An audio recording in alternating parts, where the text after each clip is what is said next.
Most players don't lack skill, they lack confidence in their decisions. They hesitate when they should commit. They panic when they should stay composed. Confidence in Warzone is an ego. It's in the information. When you understand that information, you stop guessing mid-fight. In today's situational report, I'm breaking down a 20-kill game to show you how to build that confidence, how to balance disciplined defense with smart aggression so every move has intent behind it. Every push is chosen, every reset is deliberate, and every hold is controlled. You stop fighting scared because you become the pressure. One of the best ways to build confidence in Warzone is to have a dedicated landing spot. Now, communicating that with your team is imperative, but you're trying to get a loadout in under 60 seconds. Now, that is an aggressive order, but the faster you get your guns, the easier it is going to be for you to fight people who don't have theirs.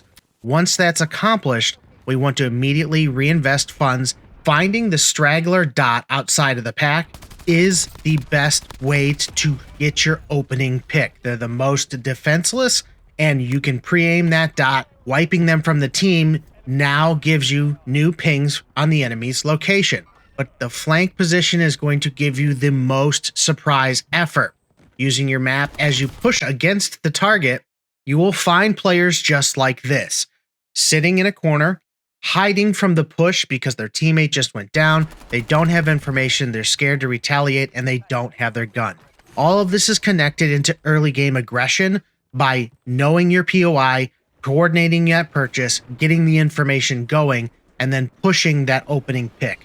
And this is absolutely how you get ahead in the early game. Learning to switch between targets after each of those drops is another skill set. What you should always be doing is, my rule is, when you're reloading your weapon, you're reloading your information. You're going directly to the minimap to find the ideal push, not just the next dot. You're looking for the most vulnerable target based on your position on the map, as well as the proximity of other enemies and teammates. Balancing the colored triangles against those red dots is a great way for non-aggressive players to build confidence, because you can push enemies in the proximity of others. Now, what you never want to do is rely on your teammates to save the day. Take responsibility for your own gunfights at all times. Prioritize the information when you don't have it. If you are a player that waits for fights to occur, you are already giving yourself a disadvantage. Move to highly congested areas quickly and learn to traverse the map as fast as possible. The faster you get at getting across the map, the more explosive you can become with your plays. Now, this is an extremely aggressive tactic. I'm completely by myself. I've now parachuted down to Main Street based on the collection of red dots over here. I intend to pick up a lot of kills, but I'm also conscious of the fact that I am alone. I'm going to get angles first, using the information once again to find isolated enemies. I don't want to push multiple dots together. I want to get a power position and take them out. Looking for them on the roof and waiting for them to overexpose themselves. I'm not pushing up to thirst one knock. I am taking my power position and my heady to eliminate players one at a time. I have a self-revive at this point, so if I were to go down alone, I have plenty of time to recover, which is the advantage by not pushing up. Once I have knocked multiple players, I manage my animations, reload my gun, make sure my plates are in, and then push with the correct weapon out to handle the fight. Clearing the area of last known, reacting to audio cues, and making sure that those surface sounds are dictating where I'm aiming my crosshairs. Gunfire is great for luring enemies. In fact, you can use it to even move doors and then flank to the opposite position. Clearly, you can see right here that this player reacts to that door moving, and we're able to push up on that location and actually pinch them out of the game. Minute details like that can help manipulate player behavior based on their information absorption. Always go back to that UAV. When you don't have information, you need to get it. Then revert to the traversing of the map. This speed to use that information and the zip line to get over to them getting their loadout gives me the overwhelming ambush to get them out of the game before they fully regain. taking the power position to get the opening pick, seeing 2 more on the radar, knocking the second target, moving up, seeing them push me, cutting the chute, sliding backwards, and shooting over the shoulder. Very, very aggressive behavior, but making sure that we're protecting ourselves at all times.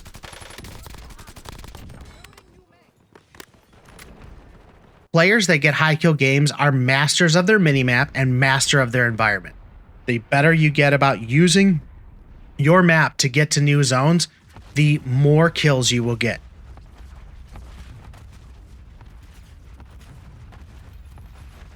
Being a defensive player definitely helps, and you can wait for players to make mistakes. Just make sure that you're not sitting in one spot too long, especially losing valuable time to simply get one kill. The big picture of the final circle is what I always like to keep fresh in my mind is as I'm pushing teams, I am making sure that I have an exit. So going over here to lumber, I'm thinking about where the white line is and the gas is pushing them. I want to not overexpose myself to the gas line and get stuck. I'm going to go in, get an opening pick, find 2 on the radar, back off towards the buy station area, drop the one over the railing, see the guy in my left peripheral, walk around the corner, and drop the second. Replating before we exit the building and anticipate somebody trying to hold us from up the hill or at Main Street or even boat. I peek at boat, there's no one there. We have a UAV, they are up at the mill.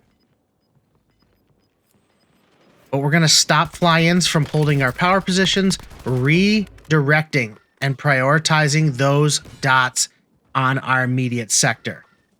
Looking at the high ground, there is 2 full teams to my left, and I do not want to get too involved in the open here. We're going to rotate up to the top, clear teams that are coming out of barn, and that is one of the things you got to think about is when you're trying to third party, you may become the priority target to both teams, which can be very dangerous. So make sure that you're rotating with that gas line and reacting to multiple fronts of your enemies.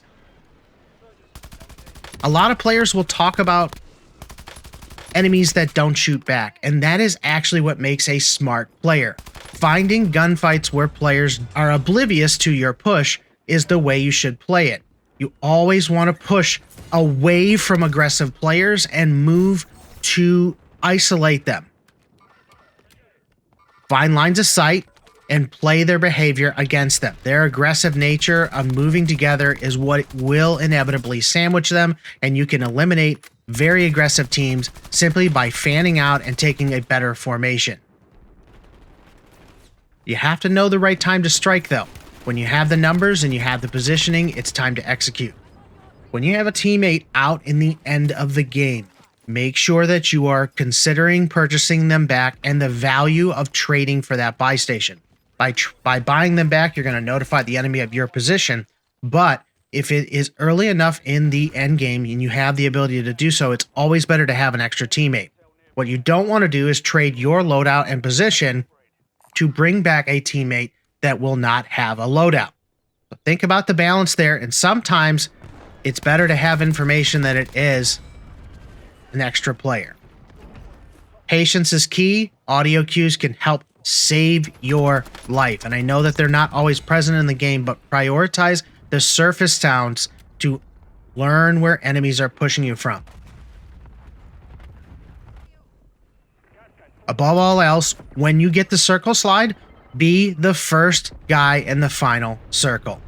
Do your best to isolate players from elevated positions and don't linger. I tell this to students all the time. You can win this fight against the second team, and you will then be held by the guy that's weighted with better position. So you always want to prioritize getting to that zone as soon as you can, but map knowledge and your tactical evasion is your best friend. We want to divert their attention with a streak or breaking or both, and then as soon as they are not looking, we need to move with a purpose. Change your location, rotate around the gas line, and watch as players push you. This triangle is live pushing me on my level, and I am waiting for that aggression. After I've taken them out, we move to the roof, prioritize the last two triangles on the map, and they are rezzing, completely clueless to the fact that I am aggressively pushing up top. Ladies and gentlemen, I know that you have the ability to move more aggressively. The goal is to do it smarter.